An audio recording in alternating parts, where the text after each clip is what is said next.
There may be a star witness in the death of Celeste Rivas Hernandez.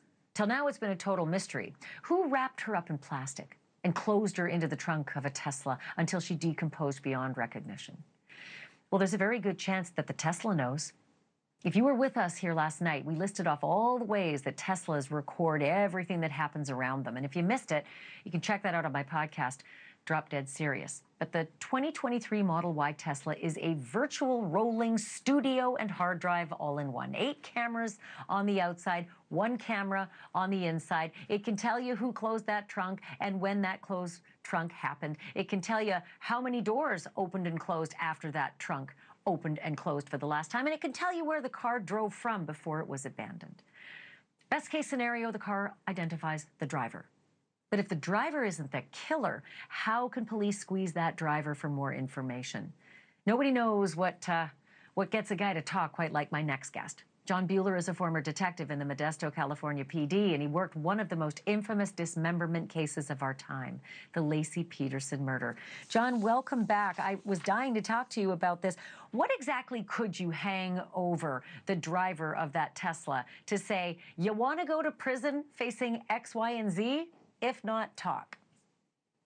Well, there's a whole bunch of tools that you have when you're interviewing people. And one of the big things is you have to figure out if they've got a lot to lose. And the more somebody has to lose, the more you can work on alternate plans for their future. So if with this case, it sounds to me like it's kind of a sloppy murder. You just leave it a body in a dismembered body in a trunk. Not a lot of pre-planning with that.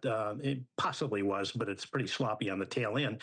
So if you can get the guy identified that was last driving the car, and especially if you saw him putting the bag in the trunk of the dismembered remains and everything like that, you pull him in and you talk to him about, whether or not he did it or not, or if he's an accessory after the fact, accomplice before the fact.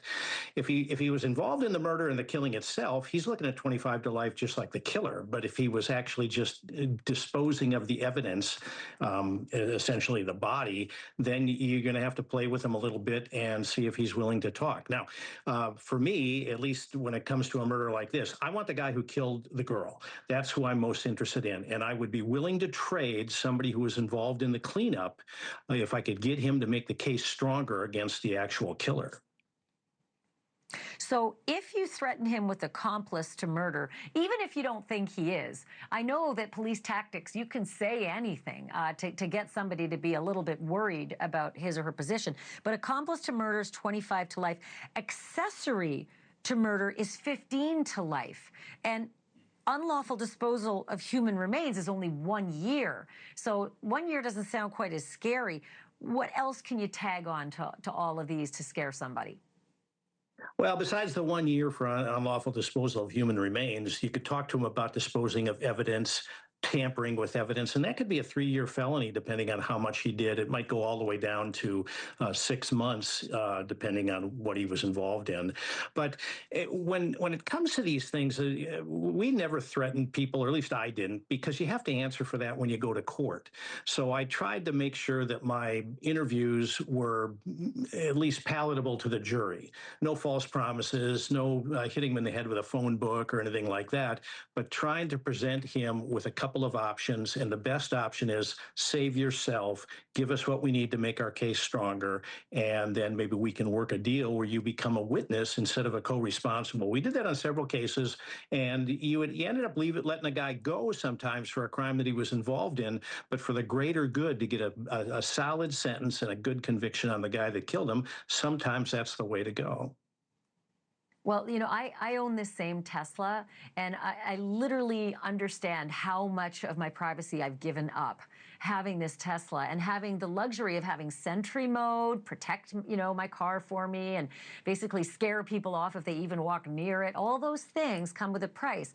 And if they're able to get the guy or girl who closed that trunk for the last time on Celeste and then got into the driver's side, and if the other passenger side door also opened, that's registered, and they're able to find a couple of people, I mean, you really do have something on them. I mean, they're recorded potentially on camera doing this. Is there an obstruction of justice here as well?